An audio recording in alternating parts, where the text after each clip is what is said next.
So now let's see how we can work around with find and replace option inside of diagrams.net. So in order to work around with find and replace option, you can go around onto the edit menu and then you can click on find and replace over here. So once you go around over here, you can see that you got the find section and the replace with section.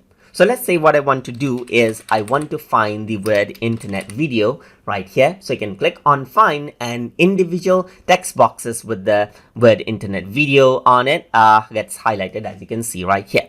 So let's say what I want to do is I want to replace out the internet video word with the word YouTube right here and click on replace, and you can see that is replaced out right here.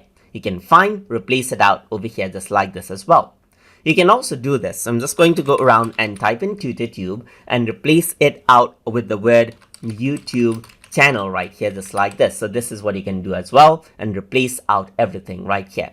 So I'm just going to go around over here and type in YouTube again, and over here let me replace it with the word TutorTube, and if I were to click on replace all, you can see that YouTube channel gets replaced out with TutorTube as well in the beginning. That is because it is selecting a particular word and not a group of words right here.